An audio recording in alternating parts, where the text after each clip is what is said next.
Thank you. Thank you, President-elect Basha, for your generous and kind introduction.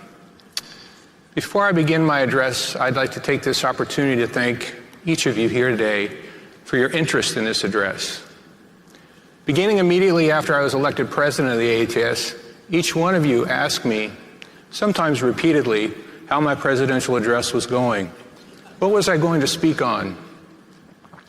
There were approximately 10,000 inquiries. I always replied I was working on it.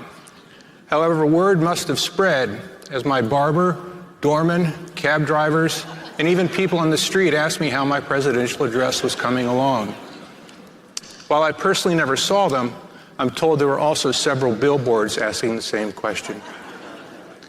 Beginning this January, a smaller but more concerned group of, say, 200 people asked me if I needed any help writing the address, and they were serious.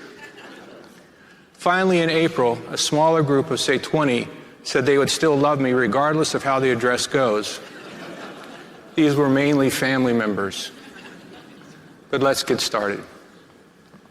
First, to my mother and father, thank you for your love, support, and for being rock solid throughout my life. I wish you were here with us today.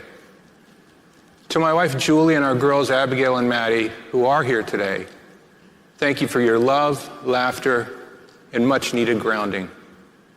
I also want to thank the AATS staff, starting with our CEO, David Bobbitt, who turned in yet another green jacket performance for the AATS this year. Thank you all to the AATS staff, who are more than professional colleagues. They're partners. Partners in a shared vision to make our organization the best it can be for its members. Program planning for the best cardiothoracic surgery meeting in the world is not easy. I want to thank our co-directors, Maral Lazunian and Tommy D'Amico, for leading the 2025 annual meeting program planning, as well as the chairs of the subspecialty sections. The meeting has been outstanding. There are also several AATS staff who specifically have worked very hard on this year's meeting, and I want to acknowledge them at this time. I also want to thank the AATS Board of Directors for its commitment to excellence, balance, and focused attention to our specialty and the patients we serve. A special thank you to the late David Sugarbaker, the 94th president of the AATS. David was a friend, colleague, mentor, and remains one of the North Stars of our AATS organization. As you all know, we're only as good as those around us, and I have a terrific group of nurses, APPs, colleagues who I work with every day. I also have a small but mighty laboratory who work tirelessly to uncover the science behind the development of metastasis in lung cancer. I cannot thank the thoracic surgery faculty at Memorial Sloan Kettering Cancer Center enough for all their support, particularly this year. You're amazing clinicians, surgeons, researchers, scholars, and you inspire me daily. There are many mentors and sponsors who've provided much appreciated advice and counsel to me over the years. These include Ralph Hayes, Gordon Murray, Herb Warden, Ben Wilcox, Marty Mayo, Irv Crone, Tom Daniel, Alec Patterson, Peter Scardino, Jeff Drebin, and many others. Finally, I do not have the time to thank the many, many friends here and abroad who've been so kind and supportive of me over the years. You know who you are. Let's turn to the address. The title of my presidential address is Scholarship in Cardiothoracic Surgery, Via Minus Trita, or the road less traveled. My perspective on scholarship is a direct reflection of being on the road less traveled for the past 25 years. As you heard, my journey began during my residency, where I spent 2 years in the lab. After finishing my cardiothoracic residency in Chapel Hill, I spent an additional third year of research in the lab of Al Baldwin, a superb scientist trained by the Nobel laureate David Baltimore. When I moved to the University of Virginia, I had my nascent research efforts embedded in the lab of Sally Parsons, a terrific mentor, scientist, and person. These two PhD mentors and experiences were the most impactful in starting me on the Via Minus Trita. This training and research experience ultimately led to an NIH-funded laboratory studying the biology of metastasis.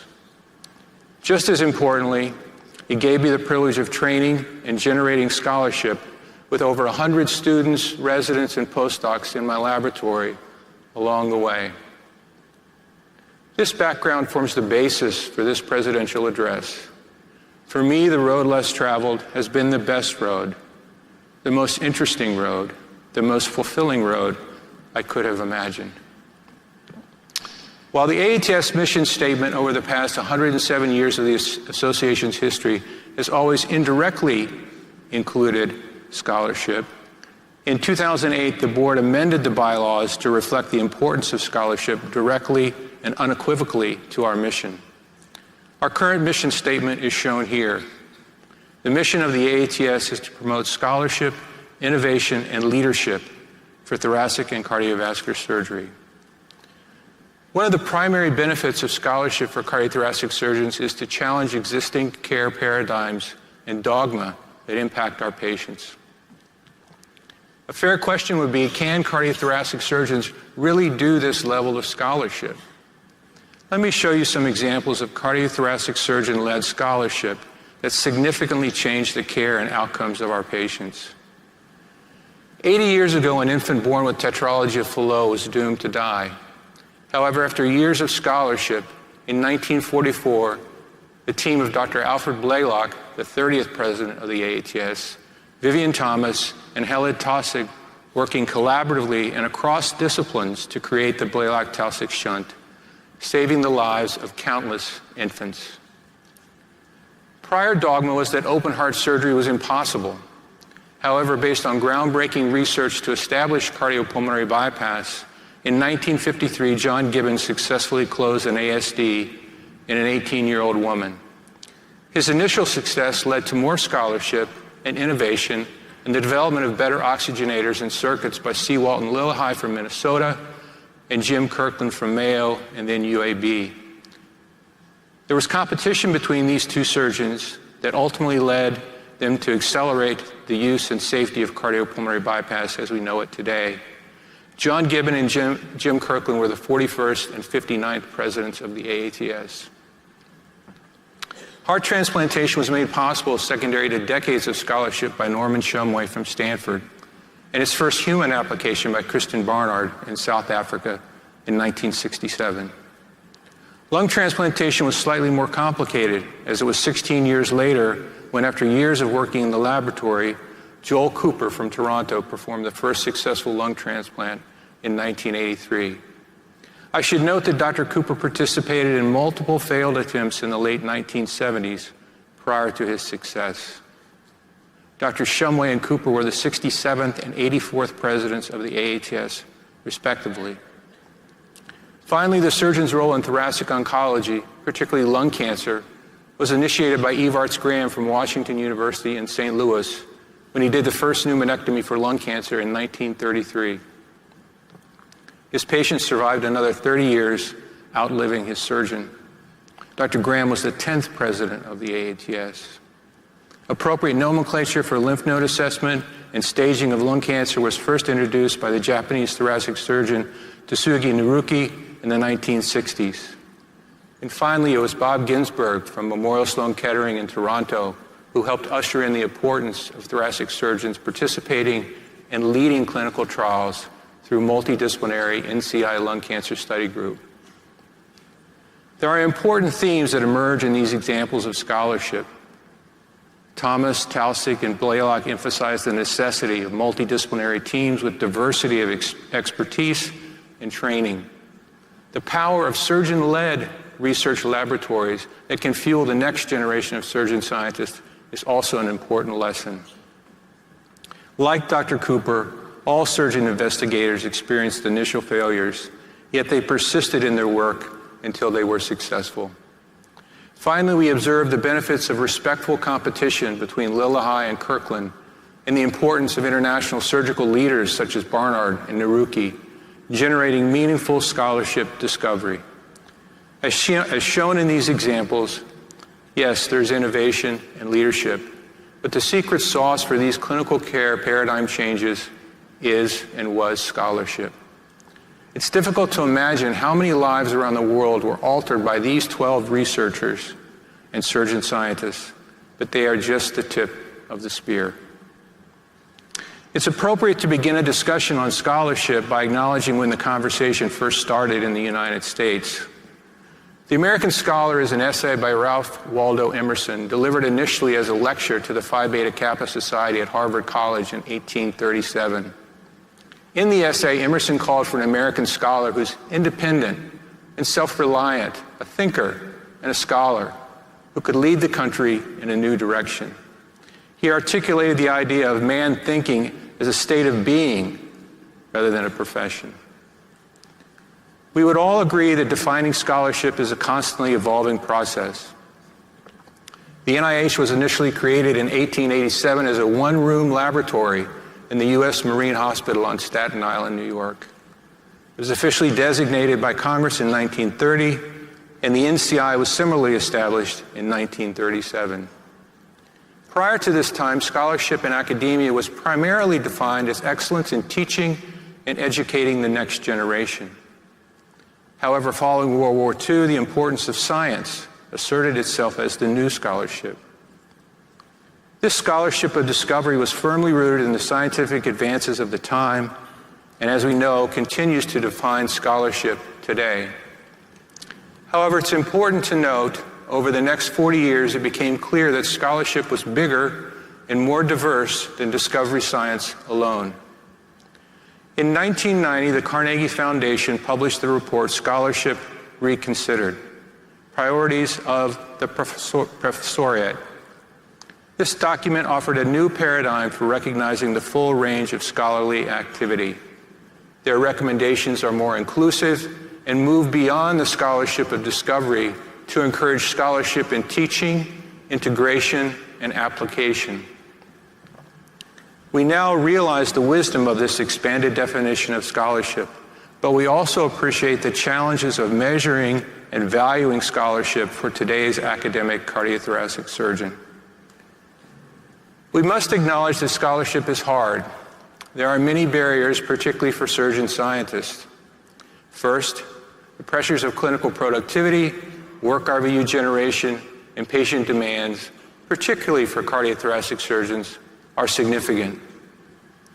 Second, many early career surgeons have insufficient guidance, mentorship, and/or sponsorship to effectively initiate and maintain their scholarship interests.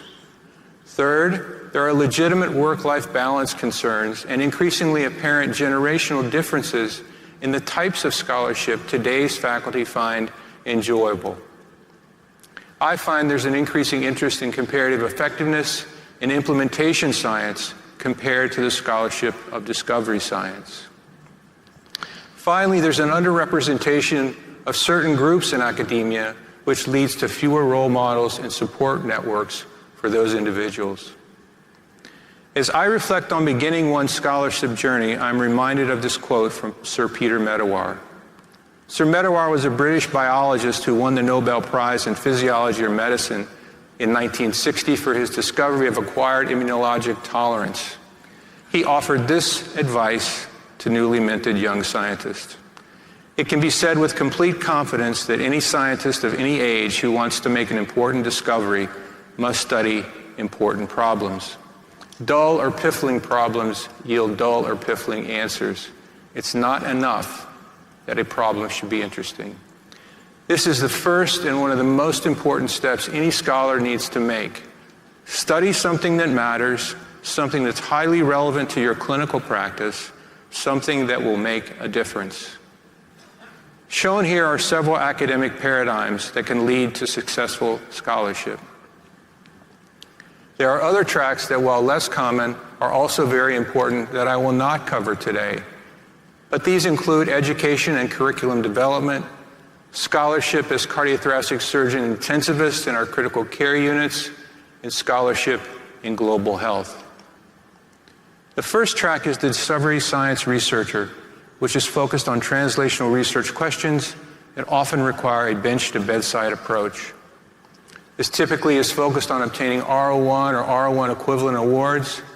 One needs significant training and mentoring, typically by a PhD. It will require a minimum of 50% protected time to start, with a goal of obtaining a K award or similar award in 3 to 4 years.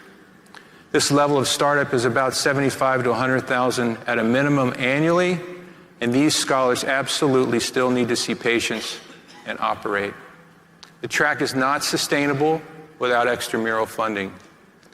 In my opinion, this is the most challenging track to pursue, given the time commitment and intense competition for these types of awards. In 2024, new investigator pay lines were around 17%, with established investigators at 8% or lower.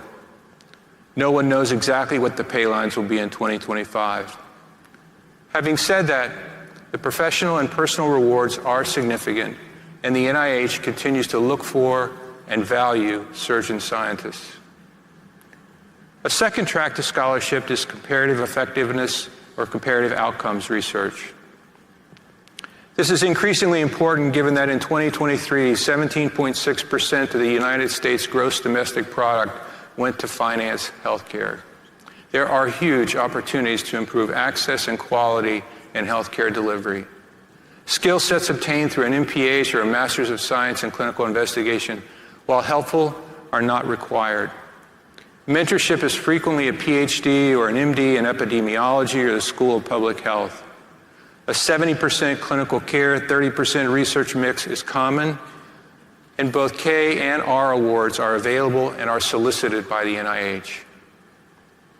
A third scholarship paradigm is the emerging role of the clinical trialists for both thoracic and cardiovascular surgeons. These individuals need education in trial design, trial endpoints, and statistics. This track requires building relationships with industry and big pharma, and an understanding of INDs, the FDA, and regulatory processes. Most commonly, this requires working within a multidisciplinary team and partnering with other disciplines such as cardiology and medical oncology. I've seen success here with a 60 to 70% clinical to 30% academic mix. Finally, I want to address the rapidly emerging and important field of implementation science and scholarship. Implementation science studies how to effectively integrate evidence-based practices and interventions into routine care to improve population health. It focuses on bridging the gap between research and practice. At its core, it seeks to systematically close the gap between what we know and what we do by identifying and addressing barriers that slow or halt the uptake of proven health interventions and evidence-based practices.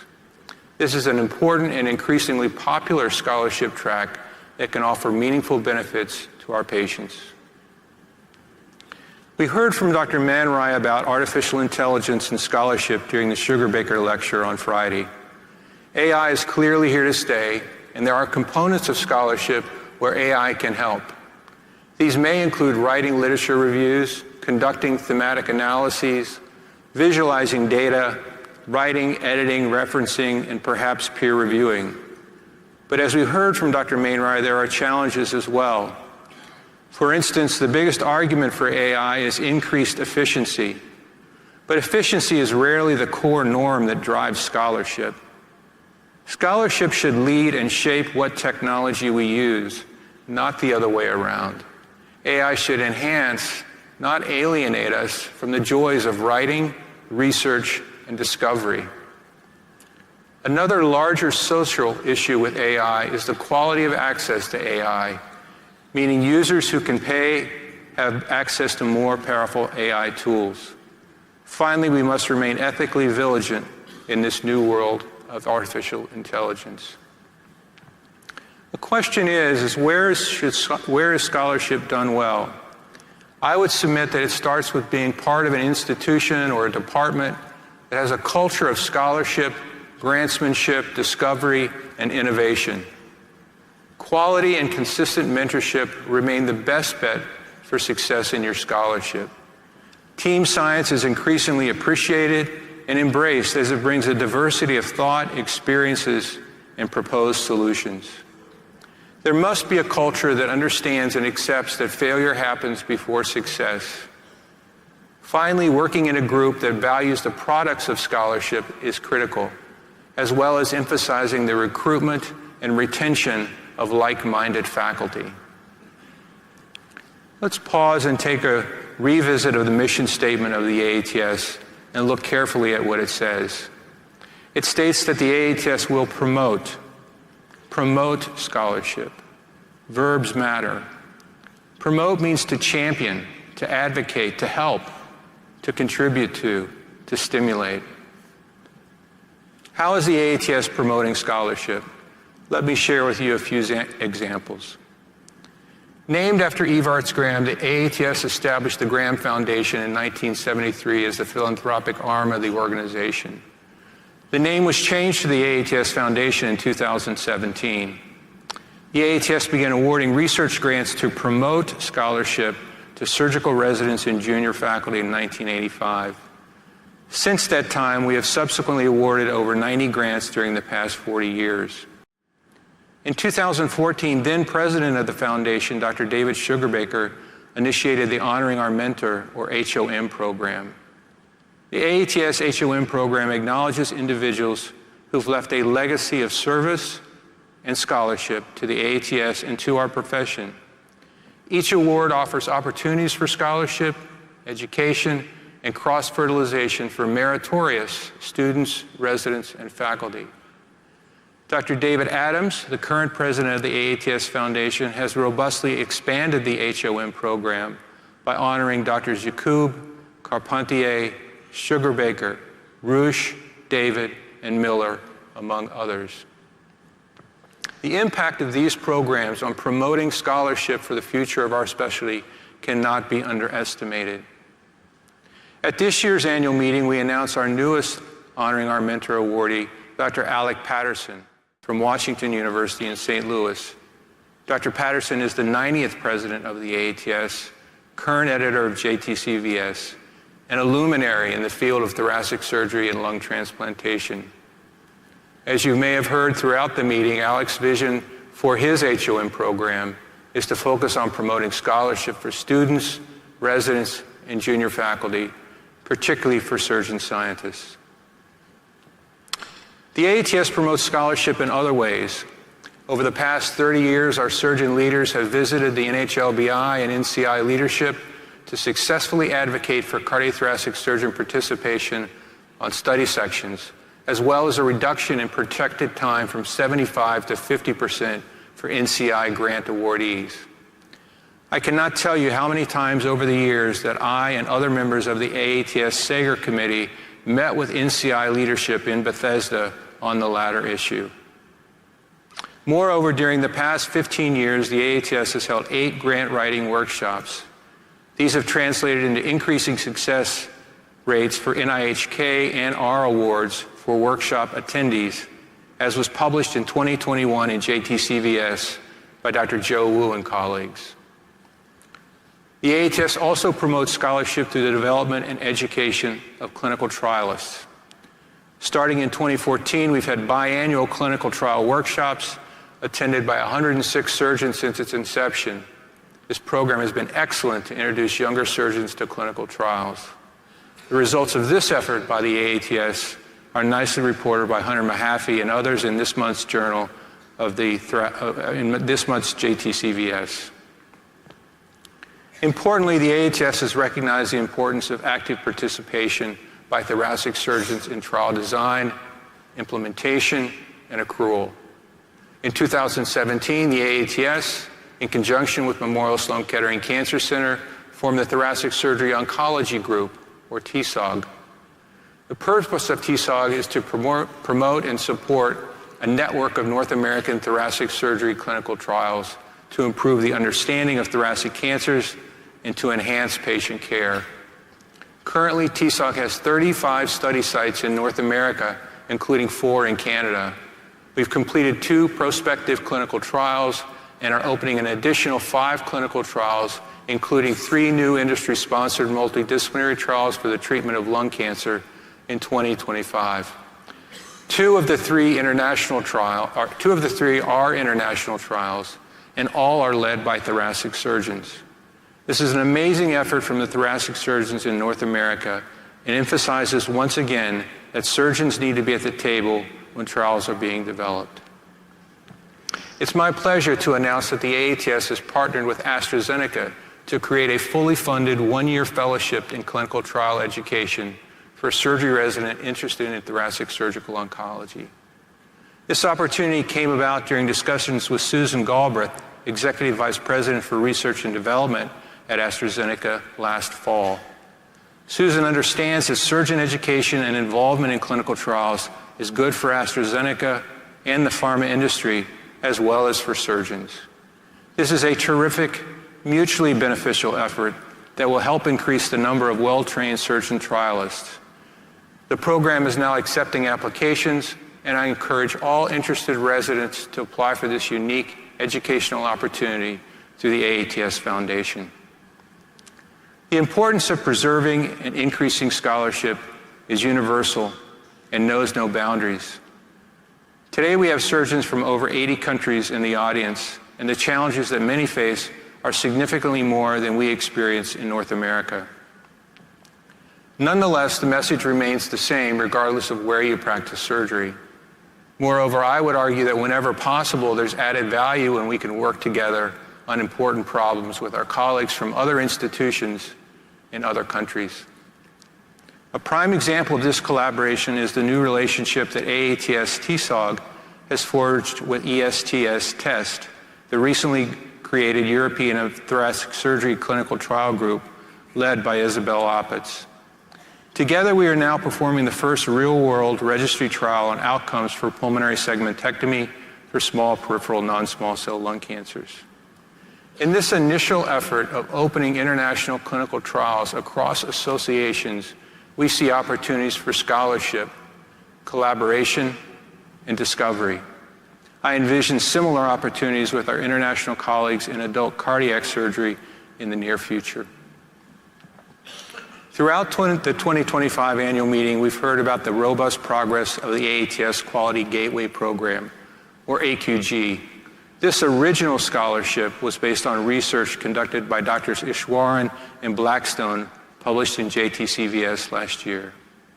There are many advantages to AQG.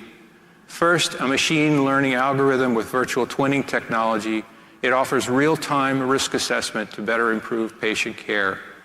Second, AQG requires only 33% of data elements compared to the legacy registry. This significantly reduces abstraction time, expense, and opportunities for inaccuracy. Finally, and very important for surgeons, risk modeling can be made specific to the center, hospital system, or individual surgeon, and is available real-time with continuous model updating. Relevant to this presentation, the opportunity for scholarship with defined disease-specific modules built into AQG offers unique research and quality of care opportunities for all surgeons, not just those who practice in academic institutions. Regardless of your interests and chosen specialty, there are elements of your scholarship journey that are common to all. First, mentorship, role models, and sponsorship are necessary, and careful attention to the right blend and match is needed. Second, you all have busy lives in and out of the hospital, so learn to manage your time and delegate things whenever you can. Fred Crawford once told me that spending money was always better than spending time on something someone else can do. He's right. Time management is the coin of the realm for successful scholars. As I mentioned previously, it's paramount to align your clinical and research interests and study an important clinical problem. I would also strongly urge you to consider team science, multi-PI grants, and cross-disciplinary collaborations. But you as a surgeon must bring more to the collaboration than just tissue collection or technical prowess. Remember, you can have everything, just not all at once. It's not an easy lesson for cardiothoracic surgeons to learn. It took me about 100 times to finally learn this, and I'm certain you can do better than I did. Finally, enjoy the journey.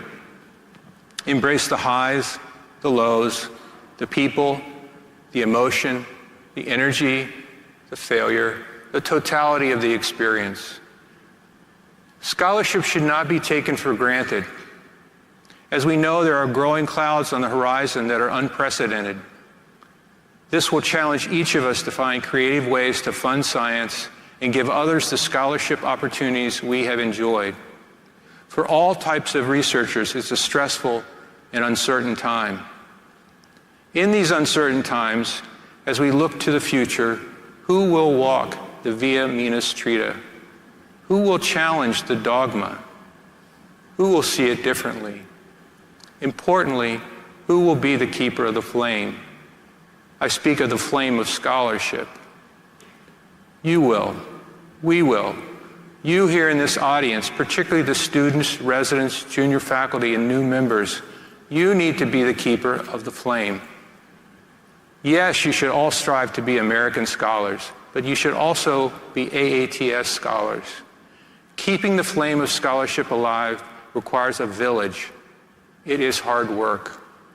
I challenge the more surgeon seniors to focus on removing barriers, finding ways to support your faculty and their scholarship, and paying it forward by supporting the AATS Foundation in its mission to promote scholarship. Finally, we all know that life presents us with choices. As shown here, the path on the left is smooth and wide. Some might even say inviting. In contrast, the path on the right is less inviting, uphill and uneven. Those who take the smooth, wide path on the left will have many others that will accompany them on their journey, as the path forward is a gentle slope downhill, ending at the bottom of the mountain. In contrast, those who take the path on the right, or the Via Minas Trita, have a harder path, less company, and are less certain of their destiny. But when finished, they're at the top of the mountain. They have spectacular views of other lands, new possibilities, and the very real feeling of achieving something meaningful to you and to hopefully to your patients. As we learned yesterday from Alex Honnold, we can all have our El Capitan, but you have to work for it. It's been a privilege to serve you as the 105th president of the American Association for Thoracic Surgery. I'll close my address by being the first of literally thousands to ask Dr. Basha, how is your AATS presidential address coming along? Thank you.